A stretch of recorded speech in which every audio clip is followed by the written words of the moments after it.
Hi, everyone. I'm Haley Hartzog, and today I'm excited to share my journey of learning and using Padlet. So, why use Padlet?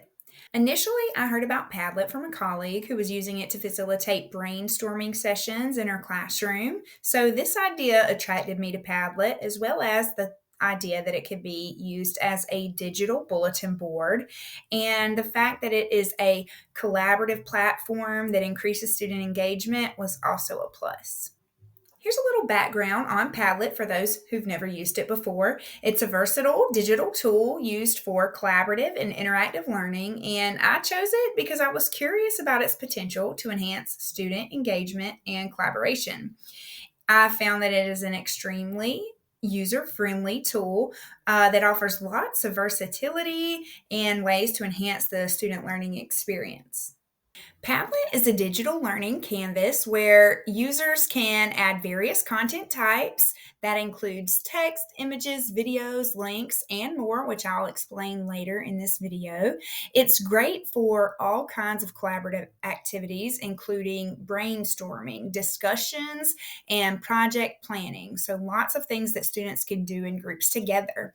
It is also really supports a wide range of learning environments. That's from virtual classrooms to blended learning environments. And there are tons of accessibility features, including keyboard navigation and compatibility with screen readers and other platforms.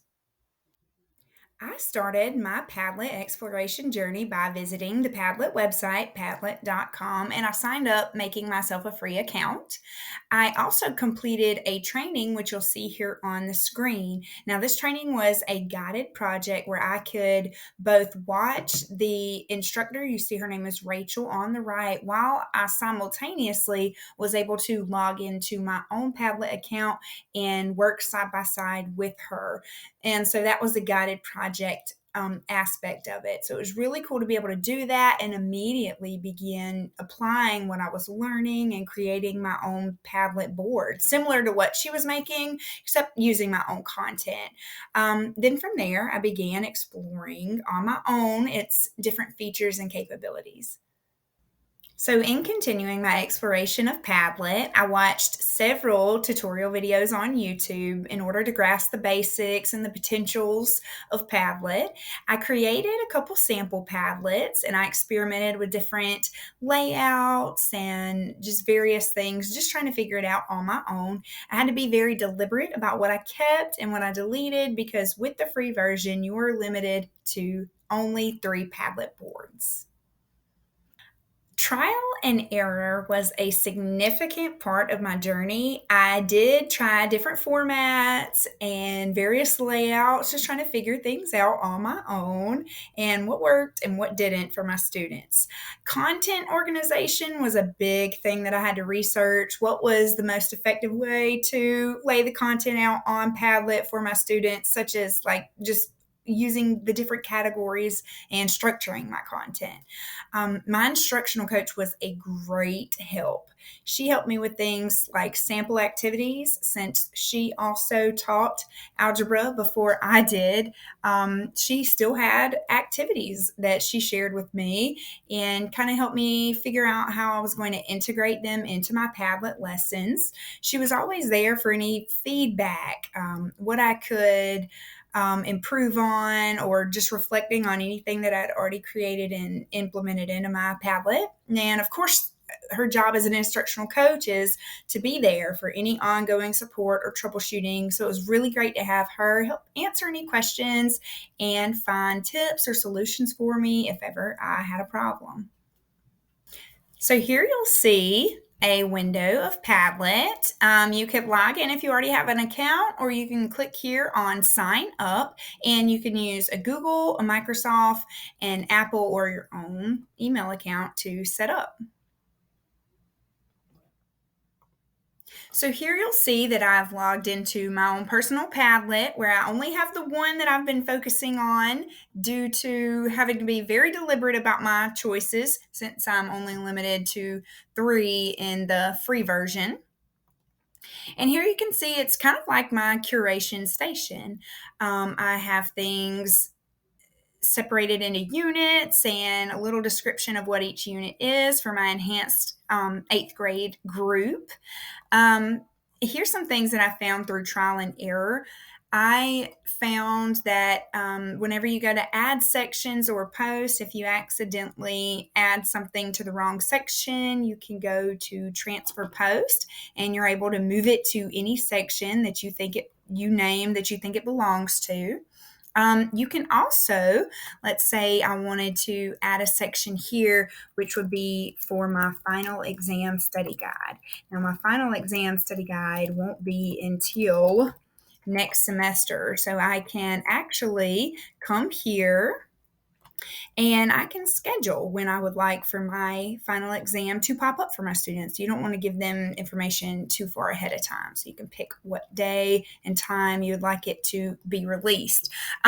What's really cool about Padlet is that you can also add content straight from your Google Drive. So if you click on the plus button and you see you have a few options here, if you click on the dots for more, this is all of the options. You can upload a different Padlet, any kind of files, PDFs, links, videos. So you see it's integrated here with Google Drive. So I can actually go to Google Drive here and let's just say I want to upload my outlier formulas. So I'm going to select that and publish it directly underneath Unit 6. So my students now have the outlier formulas to look at as well. And one thing you might have also saw was a poll option. That is new, the three new things. So poll option is like you can ask your students a question, and this is where they can interact here with several different choices.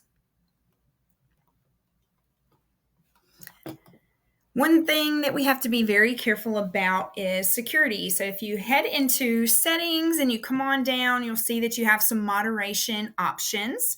None means absolutely no options needed. Auto is where you leave it up to the AI to safely flag inappropriate posts for you. In manual, which I have, you can see I have it as manual, means you physically have to approve all posts before students can post anything in the classroom.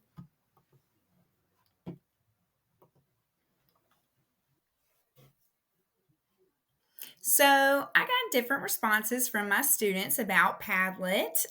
Nothing too negative. Mostly everything was positive. Some students were a little overwhelmed because it was new and there was a good bit of content. And as you could see, I mostly used it for study guides and reviews for tests. Most students found it interesting and engaging because they were able to interact with the different things that I had posted. A lot of students told me that they thought it was very convenient and they appreciated having all of their notes and study materials in one place that they could easily access. I think that the images and YouTube videos were really great for my visual learners. They seem to really like those aspects the best of the Padlet that I created. And they also appreciated the interactive practice, those Google Forms that I had inputted in for extra practice, as well as the extra videos that I put in for extra support. My students also mentioned that they enjoyed the flexibility of getting to access the content at home at their own pace, and it was kind of tailored to their needs in the way that they could focus only on what units they know they needed most study for.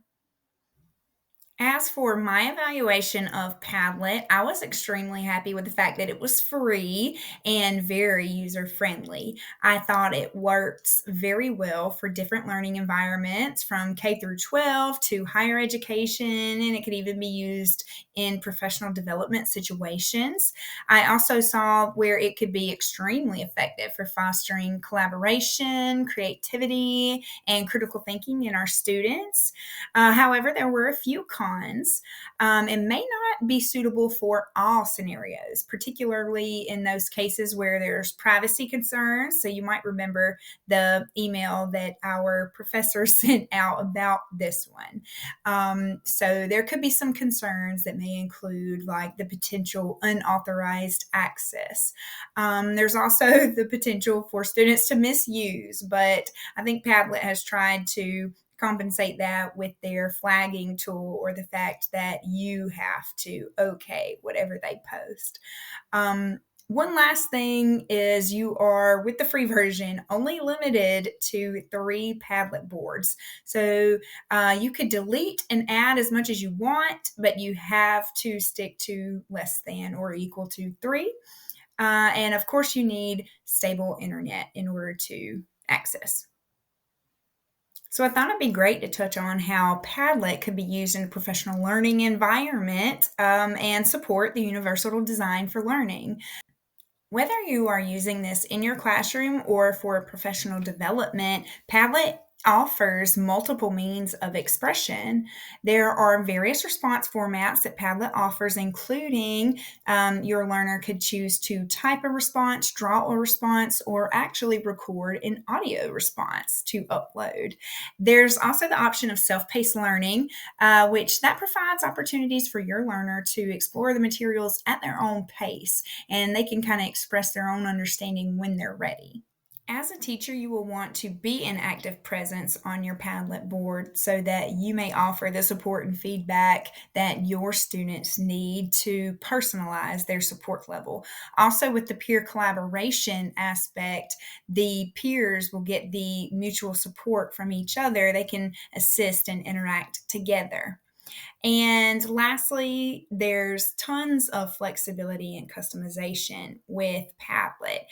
There's a variety of content that you could use, resources and learning materials that you can upload, different preferences for your learners' needs, and you've got your navigation options, which offer a structured and organized Padlet board to support ease of navigation for students.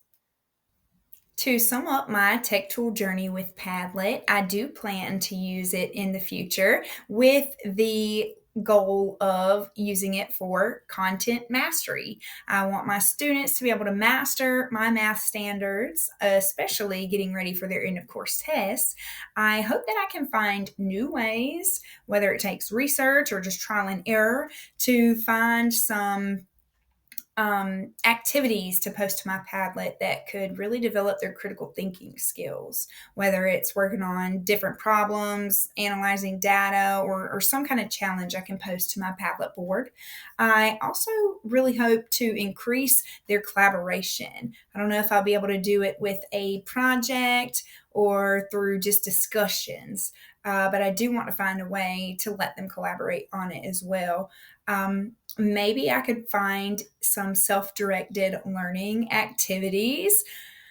I would also like to explore more into feedback integration in terms of us communicating back and forth through Padlet, not just students communicating with one another, but that feedback from me to help them really master those content skills. And I would like to explore more into the diverse things that Padlet has to offer, like allowing them to use their own accounts to plan projects together, end of semester style projects. I want to thank you for coming along with me on my Padlet journey. I did find it to be a rewarding experience to get to experiment with this versatile tool that offered endless possibilities for enhancing teaching and learning. I also encourage you to explore Padlet to find out if it can also benefit your students. Thank you very much.